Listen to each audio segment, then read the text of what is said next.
Oi pessoal, eu sou a Carol Montoni, esse é o canal Por Ele Vale e é muito legal ter vocês aqui com a gente.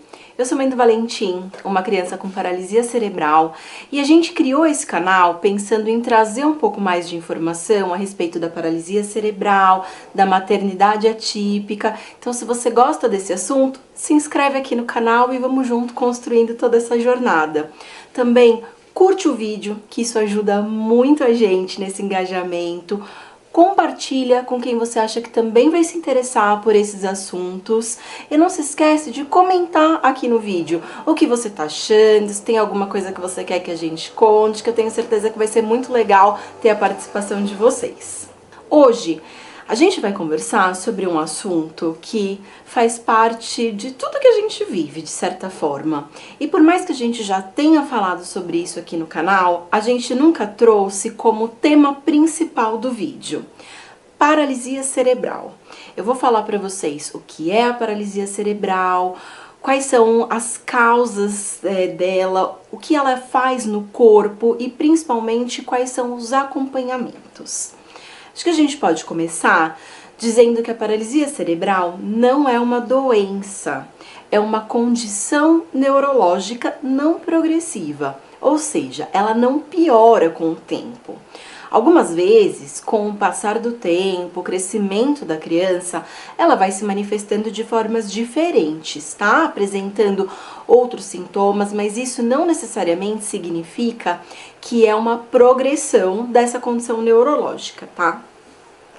Bom, a gente pode dizer que a paralisia cerebral é um grupo de distúrbios motores causados por lesões cerebrais que acontecem durante a formação do cérebro infantil, ou seja, durante a gestação, no parto ou logo depois do parto. Também quero trazer para vocês, para deixar claro a diferença, que a paralisia cerebral ela acontece no cérebro infantil, tá? Então, pode acontecer nesses momentos, como eu falei, ou até crianças com uns 2, 3 anos que acontece algum acidente, como um afogamento, um engasgamento, que a criança perca a oxigenação no cérebro, e isso vai ocasionar uma paralisia cerebral. Por que eu tô falando isso? Porque é diferente, por exemplo, de um adulto que sofre um AVC ou tem alguma complicação que acaba ficando com sintomas, né, que perde movimentos e etc. A gente não pode chamar isso de paralisia cerebral. Por quê? Já passou o momento do desenvolvimento cerebral que está acontecendo ali na criança, tá? Então, só pra gente fazer essa divisão. A paralisia cerebral acontece quando essa lesão cerebral é durante o período de desenvolvimento cerebral, tá? Essas lesões cerebrais, elas acabam afetando a capacidade do corpo, do cérebro, de fazer movimentos. Então, resulta em dificuldades em coisas como postura, próprio movimento, coordenação motora. De acordo com a OMS, estima-se que no mundo inteiro vivam 17 milhões de pessoas com paralisia cerebral. Só aqui no Brasil, a estimativa é que são cerca de 30 mil casos por ano, tá? A gente percebe que esse número é muito relevante, muito significativo, e esse é mais um motivo para a gente trazer esse assunto para discussão, para nós falarmos sobre esse tema. A paralisia cerebral, ela tem diversas causas. Nem sempre é possível entender quais são, né, o que exatamente causou a paralisia cerebral, mas existem algumas situações que aumentam o risco, como por exemplo, uma anóxia ou hipóxia, que é a falta de oxigenação no cérebro, seja ela parcial ou total, uma infecção durante a gravidez, como toxoplasmose, rubéola, citomegalovírus e algumas outras coisas. A prematuridade extrema também é um fator. Hemorragias cerebrais no bebê pode ser ainda na barriga ou depois do nascimento, e até mesmo complicações no pós-parto, né? Assim, uma infecção, uma convulsão. Então, esses fatores, eles eles aumentam o risco, tá? Do desenvolvimento de ocasionar essa lesão cerebral e automaticamente a paralisia cerebral. No caso do Valentim, ele tem dois fatores aí. Um deles é a prematuridade extrema, como eu já contei pra vocês. E durante todo o período de internação, ele teve uma anóxia, faltou oxigênio no cérebro, e é daí que veio a paralisia cerebral. A lesão cerebral aconteceu por conta dessa falta de oxigenação. Então, de alguma forma, a gente tem essas duas situações. A fragilidade por conta da prematuridade extrema e essa falta de oxigenação em uma das intercorrências. A paralisia cerebral tem alguns tipos, de acordo com a área do cérebro que foi afetada, tá? Ela pode ser uma paralisia cerebral espástica, que é caracterizada principalmente pela rigidez muscular. Aquela criança que é um pouco mais durinha, né? Os músculos um pouco mais duros, mais rígidos, que tem um pouco mais de dificuldade nos movimentos, é uma paralisia cerebral espástica. A gente tem também a paralisia cerebral discinética. A principal característica são movimentos involuntários, normalmente lentos e aleatórios, tá? Bom, nós temos alguns tipos de paralisia cerebral que eu vou apresentar para vocês de uma forma um pouco mais simples, tá? E aí, se vocês quiserem, a gente pode fazer um vídeo mais profundo falando sobre isso, falando sobre não só características, mas as formas de percepção e tudo mais. A paralisia cerebral espástica, ela é caracterizada principalmente por rigidez muscular. Aquela criança um pouco mais durinha, né? Tem os músculos mais rígidos, os movimentos mais lentos automaticamente, os músculos são mais fracos, é a paralisia cerebral espástica. Além dela, tem também a paralisia cerebral discinética, que é caracterizada principalmente por movimentos involuntários, movimentos aleatórios, assim, e movimentos mais lentos, tá? A gente tem também a paralisia cerebral atáxica, que compromete principalmente o equilíbrio e a coordenação motora. Mas também tem a paralisia cerebral mista, que é quando apresenta mais de um desses tipos. O que vai dizer o tipo da paralisia cerebral é a área que o cérebro é afetado, né? Então, por isso que existem essas divisões e, eventualmente, vai ter mais uma dessas, tá? Como ela age no corpo? Existem alguns cenários que pode ser só um lado, por exemplo, braço e perna do lado esquerdo, ou braço e perna do lado direito, que a gente conhece como hemiplegia. Pode ser nos dois membros superiores ou inferiores, tá? Dos dois lados, mas ou braços ou pernas, que aí a gente chama de diplegia. Ou quando ela pega o corpo todo, duas pernas, dois braços, ou seja, dos dois lados, membros inferiores e membros superiores, é conhecido como tetraplegia. Além disso, a paralisia cerebral também pode afetar a fala, alimentação e deglutição.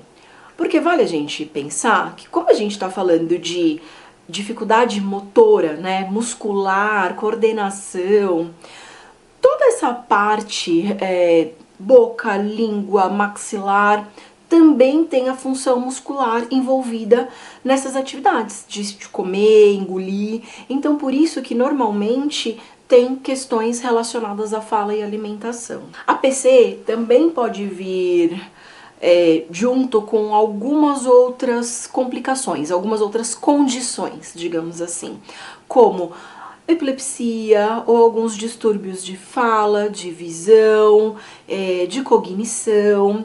E aqui também a gente tem que levar em consideração que o desenvolvimento cognitivo e motor anda muito em conjunto. Então, uma vez que existe um atraso do desenvolvimento motor, eventualmente pode sim acontecer um atraso do desenvolvimento cognitivo e vice-versa. E aqui, só para vocês entenderem um pouco melhor, o Valentim, o perfil dele, o diagnóstico dele é paralisia cerebral espástica hemiplegia, né? Hemiplégica, que é ele tem espasticidade, ele tem uma rigidez muscular e um lado comprometido do corpo, que é o lado esquerdo. A lesão cerebral dele é do lado direito, então ele tem o lado esquerdo um pouco mais comprometido. Não significa que não tem movimentos, mas os movimentos são mais lentos, de forma mais dura, assim, sem o movimento mais fino, tá? E também muito importante dizer que cada criança é única e a paralisia cerebral é muito única. Dentro da paralisia cerebral existe uma diversidade impressionante. Existem crianças com paralisia cerebral que falam, que estudam, que andam normalmente, enquanto existem outras crianças que dependem, que precisam de apoio para a realização de todas as atividades, né, do dia a dia, precisam de um apoio total. E a ideia aqui do canal, como eu disse no começo, é inclusive pra gente quebrar um pouco desse tabu que existe na sociedade quando a gente fala a respeito de paralisia cerebral. E aí eu tô falando até por mim mesma, porque antes de viver nesse universo, de viver a maternidade atípica e a paralisia cerebral, o que eu imaginava é que toda criança com PC era uma criança que não tinha nenhuma condição cognitiva, nem motora, que era uma criança completamente comprometida. E hoje eu vejo que assim, essa realidade é muito diferente, né? Como eu falei, a paralisia cerebral existe uma diversidade impressionante. Então a gente precisa acabar com esse tabu, né? De que toda criança é assim. Inclusive, eu tô dizendo isso porque isso vai trazer qualidade de vida para as nossas crianças se a gente conseguir trazer esse tema para discussão. Bom, e agora você fala assim para mim, ai Carol, você já falou um monte de coisa, mas como eu chego nesse diagnóstico? Normalmente o diagnóstico é clínico, tá? E é baseado no desenvolvimento mesmo da criança. Se a criança atinge ou não os marcos de desenvolvimentos previstos pela medicina, pela ciência, isso é um fator principal.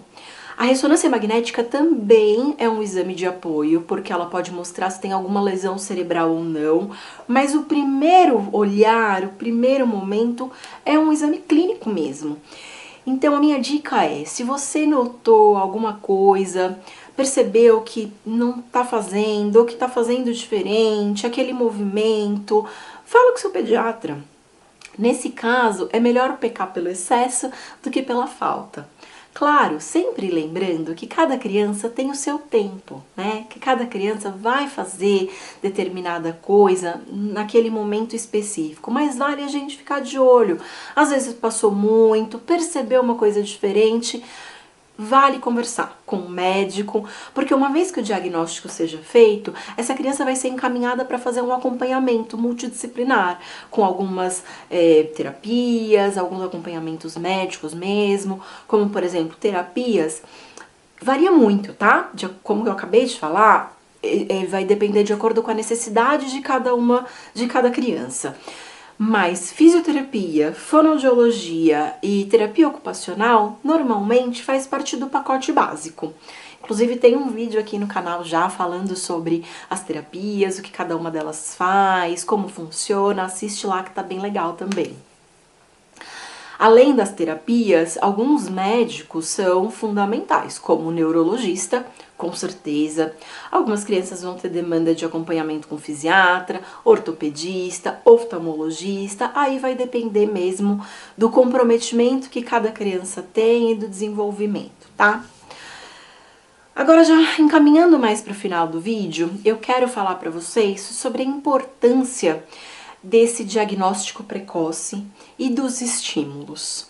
O quanto antes do diagnóstico acontecer, mais rápido os estímulos vão começar, e isso potencializa infinitamente a capacidade de desenvolvimento dessa criança.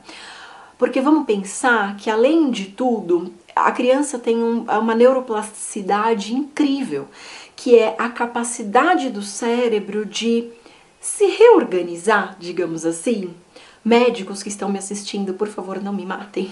Mas é como se fosse a capacidade que o cérebro tem de se recompor, de criar novas sinapses, novas conexões, de novos neurônios. É como se o cérebro entendesse que aquela área que fazia determinada atividade não está funcionando mais e colocasse uma outra área para fazer aquela atividade.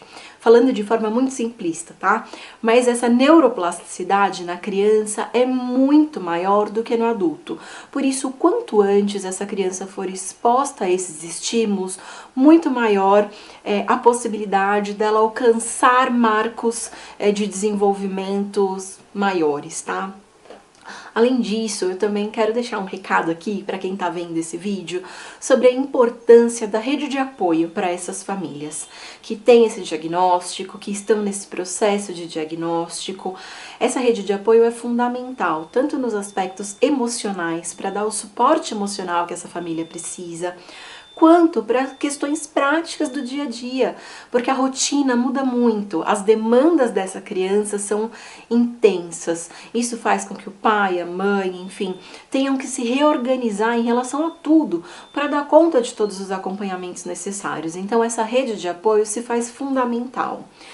E também, quando a gente fala de rede de apoio, eu vou até para um pouco além, e falando dos aparatos estatais mesmo, como a saúde pública, educação, todos os direitos que essas crianças têm. A gente também tem que enxergar isso como uma rede de apoio.